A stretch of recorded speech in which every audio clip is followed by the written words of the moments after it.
These are questions from 6.5 on dividing by fractions. Question 7 asks you to divide using the common denominator method. So for 3/5 divided by 9/10, the common denominator we're going to use, we're going to change this into 6/10 divided by 9/10.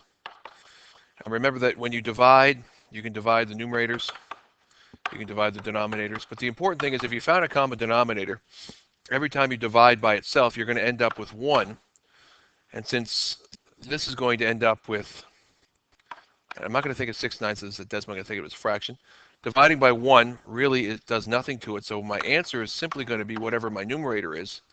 In this case, it's 6 divided by 9, which is your answer, which in lowest terms is 2/3. The second question, 1.5 divided by 5/6. Now, when you have a mixed fraction, you better start with an improper fraction. So instead of 3 or instead of 1 and 1/2, you're going to start with 3/2. Then you can convert that to a common denominator. Excuse me, of 6. So you're going to make that into multiplied by 3, multiplied by 3. The equivalent fraction will be 9/6 divided by 5/6. Now, if you want to show this step, you can. But since you know your denominator is going to be 1, your answer is simply going to be the division of your numerators, which will therefore be 1 4/5. And your last question, C, I can bring it up here. C is 3 1/3 divided by 1 5/6. First thing is to change them both into improper. Then find your common denominator of 6. 26. Now remember, you could write this step if you want, but if you don't, it's simply going to be 20 divided by 11 is your answer, which is 1 9/11. The second question, or question number 8, it says divide by using multiplication. So we know that the rule is to keep your first fraction, change it to multiplication, and whatever your second fraction is, use the reciprocal or the flip, meaning you switch the numerators and denominators with each other. So 3/4 is going to become 4/3. Now that you have this, you should definitely check, because with multiplying, cross-reduce, 4/12 will reduce down to 1/3. And when you multiply your new numerators, you're going to have 5 times 1/3 times 3, which is going to give you an answer of 5/9.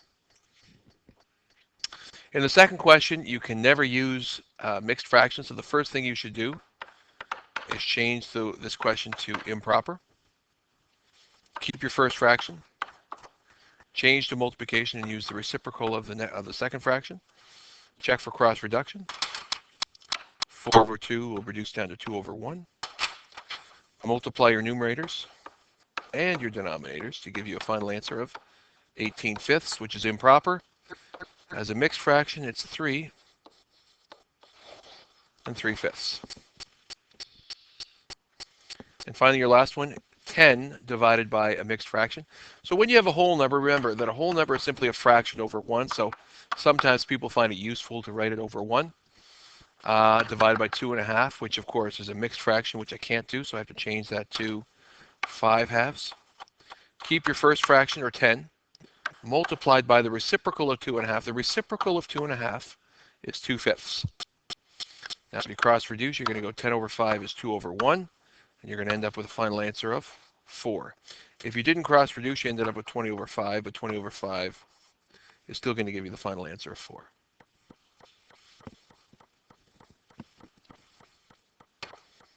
Your next question, divide. It does not say how to do it, so you can choose whatever method you want. I'm assuming all of you are going to multiply by the reciprocal, and if that's the case, this will become 3/4 multiplied by the reciprocal of 4/5, which is this, which is going to give you 15/16 as a final answer. This one will become 5/3 divided by 17/6. Keep your first fraction, change to multiplication, use the reciprocal. Cross reduce if possible. Your answer is going to be 5 times 2, which is 10, and 1 times 17, which is 17. And finally, 12/1 multiplied by the reciprocal of 3/4, which is 4/3. You can cross reduce 12/3 to become 4/1.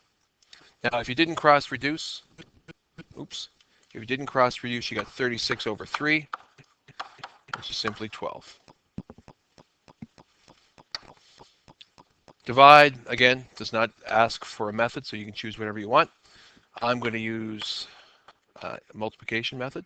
So 13/12 divided by 5 over 2 will be the same thing as 13 over 12 multiplied by the reciprocal. Cross reduce if possible. So here is 2 over 12 will reduce down to 1 over 6. 13 over 30 is your final answer. If you didn't reduce that, you got 26 over 60, which still reduces down to 13 over 30. 8 over 11 multiplied by the reciprocal.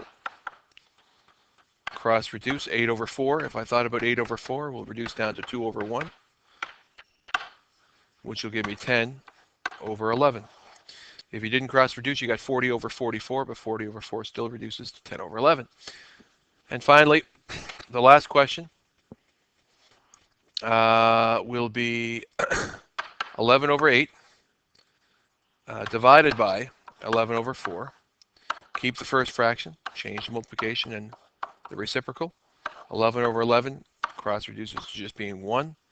4 over 2 reduces down to a half, and therefore your answer is a half. Or 44 over 88, which is a half.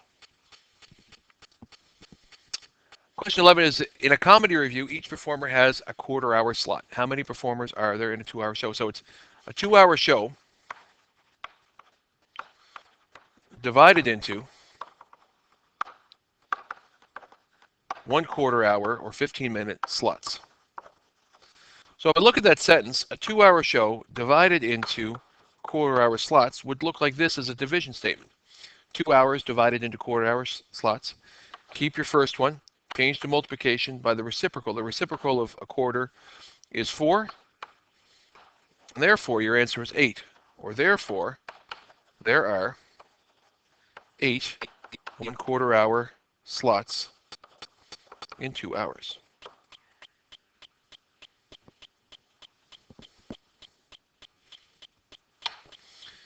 Question number 12 says it takes 2½ scoops of flour to make a cake. How many cakes do 15 scoops make? So 15 scoops divided into 2½ scoop sizes will be 15 scoops divided into 2½ scoop sizes. Keep the first fraction or a whole number, in this case 15 over 1. Change to multiplication and use the reciprocal of 2½ Well, 2½ as an improper fraction is 5 over 2. So therefore, since that's its improper fraction, its reciprocal will be 2/5. Cross reduce, you end up with 6 or 6 over 1. Therefore, 15 scoops can make 6 cakes.